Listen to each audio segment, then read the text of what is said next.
Dragon Quest IV came out way back on the NES or the Famicom in Japan.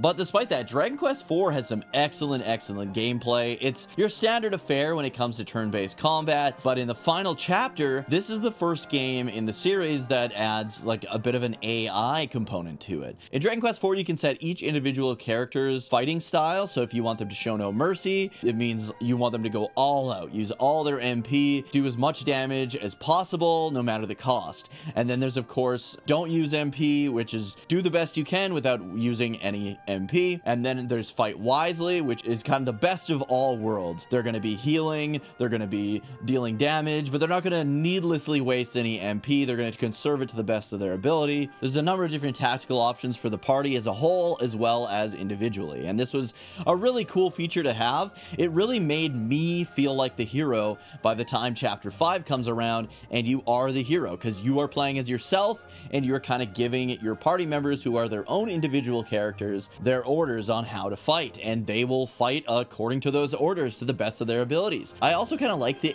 AI controlled characters, because this game doesn't really have much in terms of like cutscenes or like story events. The story is told very well, but as far as getting to know the characters, especially in the original NES version of the game, the only way you really got to know them was in like their introductions and their interactions with other characters, and then of course the way they act in battle. And I feel like without this AI system, that would not have happened. I would not have the connection I have to all these characters back from the NES version without it. Speaking of another gameplay element that Dragon Quest IV has, if you play the mobile remake as well as the patched DS remake, you have what is called Party Chat, which is a feature that the Dragon Quest series has had for quite some time now, and it allows you to talk to your party members. A lot of times it's just to figure out what your next objective should be, but it also lets you talk to the party members and get their thoughts on the situation, and it gets you to better know the characters yet again. It's just another element to getting to better know the characters in the game. Dragon Quest IV is also the first Dragon Quest game that lets you swap party members in and out of battle freely without any punishment. If you're in a battle and you've got all offensive fighters but you need some heals, you can just swap a party member out, swap a healer in, get some heals in, swap that healer out,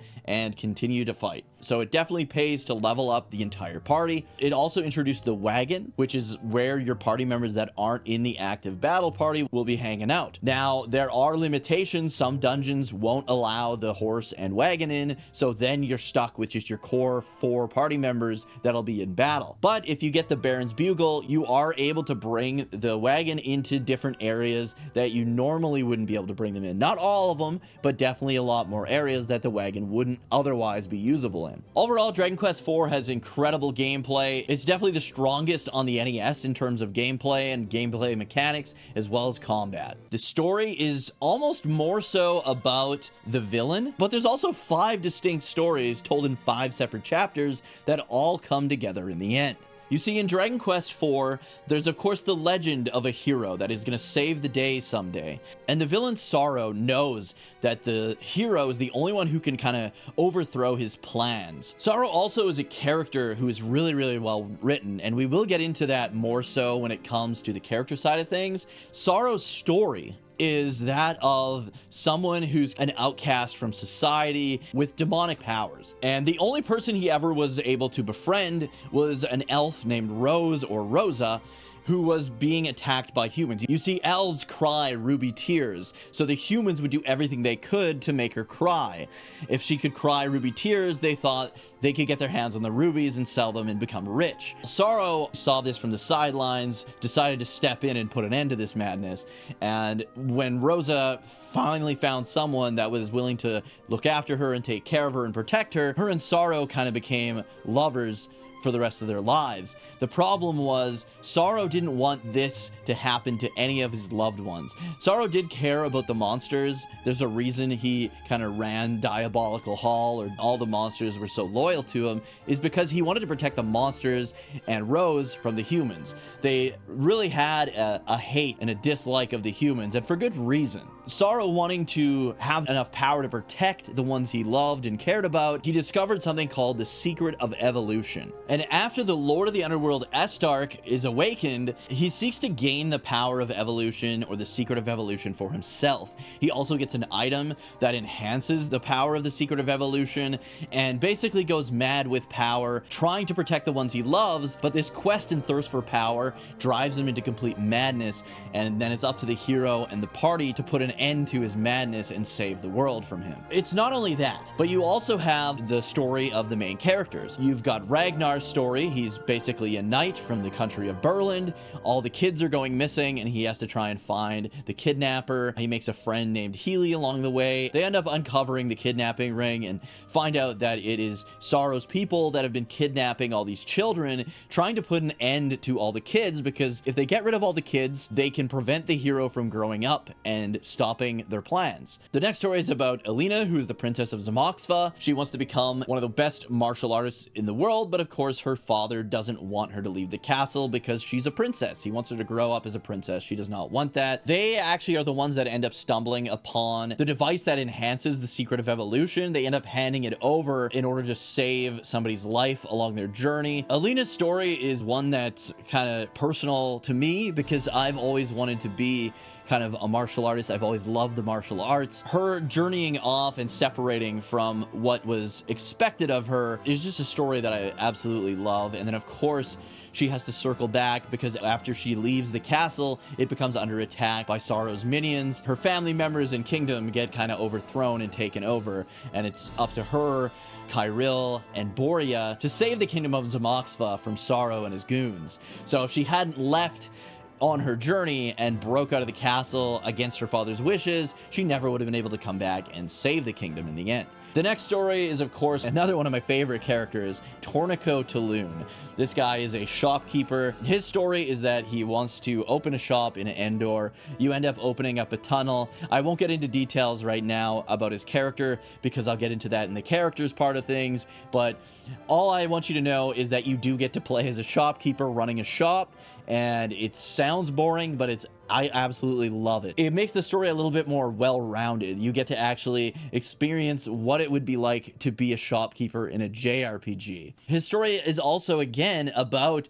blowing past expectations. I mean, he was just supposed to be a shopkeeper, not go on this grand adventure and end up saving the world. The next set of characters are Maya and Mina. Theirs is a story about avenging the death of their father, who dies at the hand of his apprentice, Balzac, who ends up siding with Sorrow and his goons. Balzac kind of ends up taking over their whole country, and it's up to Maya and Mina to overthrow this threat, but they never really do until kind of much later in the game's story. And then of course it all comes together when Sorrow attacks the hero's village. He ends the life of everyone the hero holds dear, including his girlfriend and his kind of adoptive parents. The hero ends up going on his own journey after the village is torched. Sorrow hears rumor that the hero is going to be in this village, and that's why he attacks the town, eliminating everyone in it. But in doing so, Sorrow basically commits what his biggest fear is. He eliminates everyone the hero loves and wants to protect in his quest to protect the ones that Sorrow loves and cares for. This has always been one of my favorite stories of all time, despite its simplicity, because you have this villain character who wants to protect the ones he loves, and in doing so goes mad with power, and also in doing so does to the hero what he's trying to prevent for himself. The hero then goes on this journey to collect all the Zenithian gear, allowing him into kind of the heavenly kingdom of Zenithia, the castle in the sky. He also kind of finds out that he is part Zenithian. There was a Zenithian girl who disobeyed the Zenithian dragon's orders and went down to the world below, ended up falling in love with a woodcutter, and that is how the hero was born. So he's got that Zenithian blood in him. Your mom is actually punished by the Zenithian dragon for going down there. She's not allowed to talk to the hero. That is another part of the story that's kind of always hit me hard. And in later versions, like in the DS and the mobile remake, you kind of figure out who the hero's mom is, and she begins tearing up when you finally get to meet her and talk to her, but she still is not allowed to tell you that she is your mother because she's forbidden to do that. Despite the fact that if she never would have went down to the world below and fell in love with a woodcutter, the hero would not exist, and Sorrow or even Estark would have won. They would have ruled the world. They would have destroyed the world. On your journey, you also head to Yggdrasil. There is a post-game story after you defeat Sorrow, the Manslayer, in his giant bestial form. Once he kind of masters and extends the power of the secret of evolution, you can revive Rose and bring her to Sorrow and kind of turn him to your side. In order to discover that there was a secret plot by Amon, who was kind of the one behind turning Sorrow mad with power. He wanted Sorrow to go mad with power so that the hero would defeat him, and then Amon would take the secret of evolution and become the most powerful being in the world. He wanted that power for himself, so he kind of throws Sorrow under the bus. And then the whole 6th chapter, which is added in the remake, is about the hero, the Chosen, and Sorrow all teaming up to overthrow Amon. And of course, unfortunately, there's a lot of grinding involved, dealing with Chow Mein and Fu Yong, these two chicken-themed villains that you constantly have to fight to get all of Sorrow's best gear. But all in all, the journey to reach the Kingdom of Zenithia, the journey of discovery for the hero, discovering his background, saving multiple different kingdoms along the way, multiple different countries, experiencing all those countries' stories, experiencing the story of the hero, experiencing Sorrow's story, and then eventually Sorrow even clearing his name and getting revenge against Amon, who kind of set him up to all this, is something that is one of my favorite stories of all time. Dragon Quest IV has some of my favorite characters of all time. The cast of Dragon Quest IV and the cast of Dragon Quest XI are probably tied as my favorite cast of characters ever. You've got Alina, the martial artist princess. She is raised to be just like another piece of royalty. She was just supposed to have this boring life as a princess, but she wanted so much more. She wanted to prove her strength. She wanted to prove her martial arts prowess in the Endor tournament. And so she literally kicks the wall out of her bedroom and escapes the castle to go on this journey. You also learn how she wants to protect people. She's also joined by her best friend and guy who has a total crush on her, Captain of the Guards, Kyril. Kyril is a kind of holy knight. He's kind of the paladin, I guess, the cleric class of this game. He's got your healing spells, but clerics in Dragon Quest are also very great offensive attackers. He uses spears, he uses tons of great weapons. He's got the odd offensive magic as well. He's got the defeat or whack or thwack spells, which are instant death spells. Alina does not have any ability other than attack, but she makes up for it by critting almost all the time by the end of the game. You also get a weapon called the Falcon Knife Earrings, which allows her to attack twice per turn, which makes her an absolute freaking unit. I love Alina. I love her curiosity. I love her quest to prove herself. She's constantly on like this journey, even after she wins the tournament. She's kind of like Goku from Dragon Ball. She just wants to fight the strongest and prove that she can be the strongest. I love that about her. I love her ambition. You also have Boria in chapter 2, who is definitely the weakest of probably all the characters in terms of like being a character. He's kind of just like an old mage who is kind of like Alina's mentor. He's kind of along for the journey. I honestly used to hate Boria until I played a version of Dragon Quest IV where you have party chat, and he definitely feels like he's just kind of dragged along the adventure. He's there because the king wants him to be there. He knows that the king would want him to be there and look after Alina, but his party chat is constantly him talking about how his back hurts and how he really hopes that we can rest in town soon. I just kind of love that aspect about him, especially now that I'm getting older. Ragnar is the first character you encounter. He is the Knight of Burland. At heart, he's an absolute softie, but he stands for ultimate justice. There's nothing that gets past this guy. He's not the strongest in terms of like character. He's not the best character in the game, in my opinion. He is the strongest character though, in terms of dealing damage, other than Alina, I would say. He could be very tanky, but as a character, he just stands for justice. He's definitely like the lawful good of the group. Tornico is another one of my favorite characters of all time. Tornico Taloon, the merchant. He is a family man through and through. He works at a shop, but he wants to raise enough money so he can get a shop in Endor and his family can live kind of the life he's always wanted for them in the big city of Endor. But he ends up being able to buy this home and shop in Endor because there's this old man who's looking to retire, and Torneko ends up saving enough money to buy this shop, and then he takes it upon himself to fund the tunnel from Endor, which kind of opens up more trade to the country and kingdom of Endor, which is just better for business for him and his family. His wife is cool with running the shop. He brings all the weapons and armor to her, and she sells it while he's out adventuring. He's kind of on a quest for the best weaponry and armor to have in his shop, to both showcase it and to sell it to make a better life for his wife and kid. I just love Torneko Taloon. He's kind of a bumbling fool, but that's kind of why we love him. In combat, he's basically like a merchant crossed with a thief, crossed with a goof off. So he's got thief abilities, he's got merchant abilities, and then of course he kind of does whatever the hell he wants in battle, and it's absolutely hilarious. I always use him in my final party. A lot of people hate Torneko because of this, but he will do whatever he wants, be it twiddling his thumbs, be it telling bad jokes, be it tripping and falling, but sometimes falling on the enemy and dealing critical damage. I absolutely love Torneko. He's always making my battles more interesting, and he is one of my favorite characters of all time. The next two characters, Maya and Mina, I'm not a huge fan of, honestly. Maya is kind of a mage. She uses two fans. She's also a dancer. She has the ability to transform into a dragon, which is pretty badass, but you have to have her at a pretty high level in order to do that. She also has a gambling addiction. She is constantly in the casino. Maya and Mina are trying to like save up money to be able to avenge their father, but Maya is always getting them into trouble, owing debts and such. Mina is her sister. She is a fortune teller. She uses tarot cards as her weaponry. She can use other things as weapons as well, but she's also a healer. So Maya's kind of a mage. She can use offensive magic. She can learn like the bang and boom spells, which are kind of some of the best spells in the Dragon Quest franchise, whereas Mina has mostly healing spells, but also has whoosh and swoosh magic.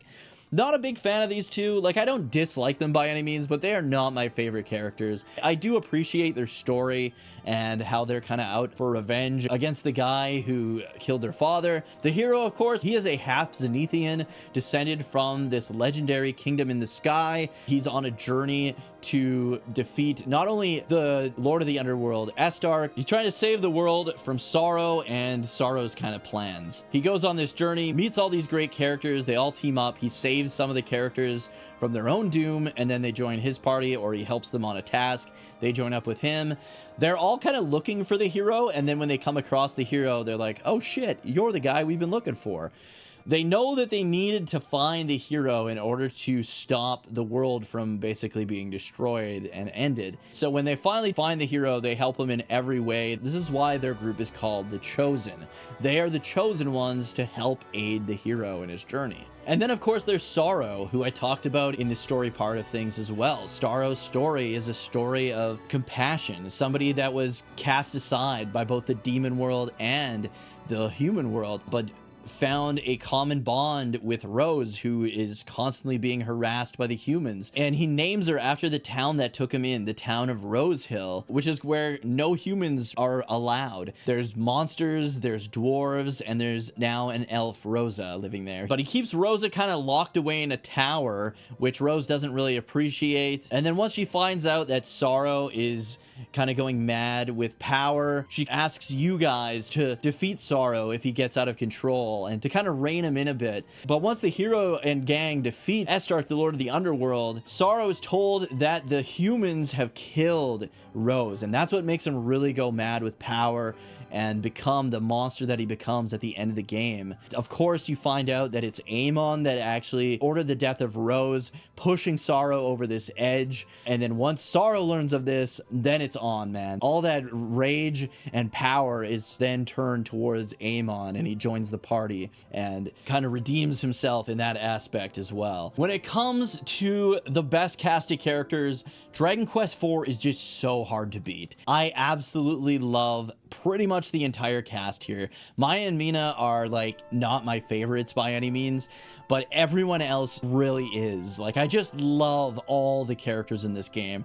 There's so much variety in the characters, in their origins, what they're fighting for, who they are, and I just love it, man. It's everything from a 16-year-old princess who wants to be a martial arts champion, all the way up to like a 40-year-old shopkeeper who just wants to give his family the best life they can have. I really like their personality, their charm, and I just feel that they fit the story so well as well. Dragon Quest IV takes place in a gigantic world. You do get to traverse it by a balloon, like a hot air balloon. It's kind of like a flying machine, I think they call it. I like the design of the world. The world is very iconic to me. I feel like that vast desert surrounded by a mountain range with the Yggdrasil tree in the center of it is very, very memorable to me. I feel like all the communities are very memorable. Like Endor, I feel like everybody wants to go to Endor. Endor is kind of like the big city kingdom that everybody strives to adventure to. Because of the way it's broken down into chapters, I feel like every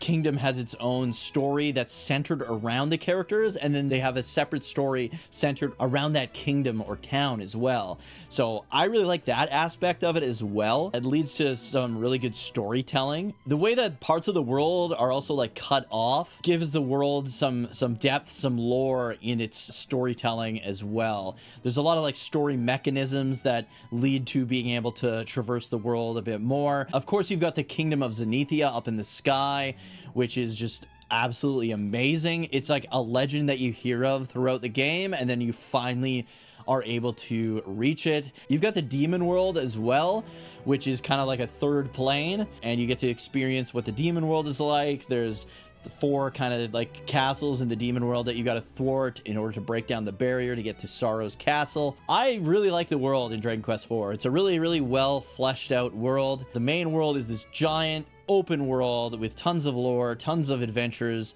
and it's just a fun world to explore with a ton of different variety in terms of cultures and kingdoms and stories to be told. Now let's talk about the atmosphere. Dragon Quest IV covers a multitude of different atmospheres. You've got like the doom and gloom of these kids getting kidnapped in Burland. You've got Tornico wanting to make the best life for his family, which has a ton of great atmosphere. You've got that small town atmosphere at the beginning of his story, and then you've got that hustle and bustle of the city at the end, and that kind of family atmosphere as well. In Alina's chapter, you're driven to want to prove yourself. You've got that atmosphere of ambition.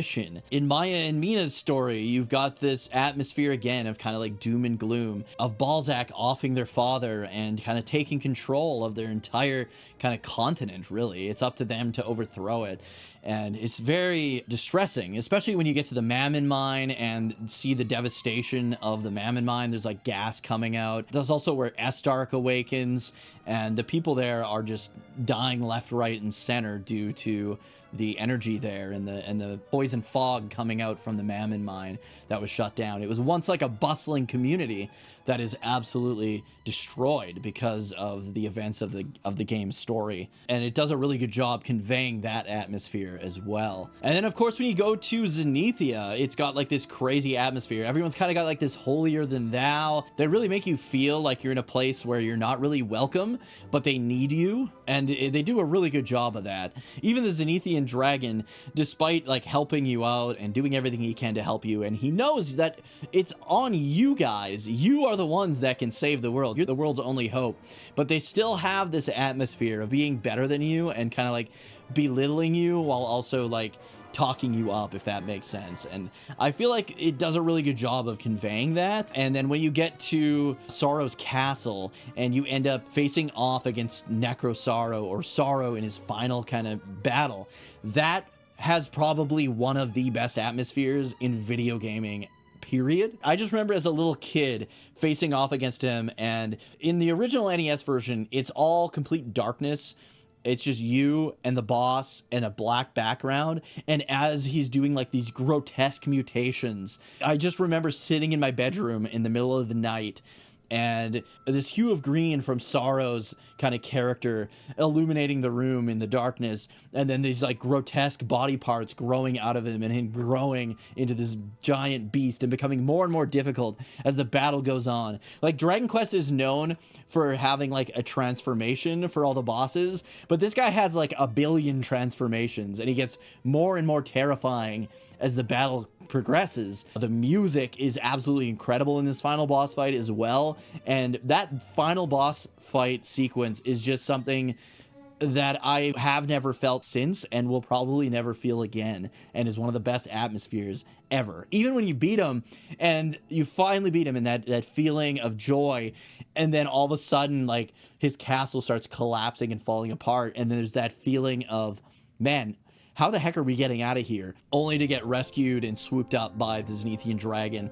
And then that atmosphere of victory. Dragon Quest does such a good job with the victory lap, and it does an excellent job with the victory lap here in Dragon Quest IV as well. Dragon Quest IV is one of my favorite games of all time. It was my childhood growing up on the NES, and I absolutely love this game so much. I hope you guys enjoyed this video. If you did, please remember to like, subscribe, and turn notifications to all so you don't miss the next one.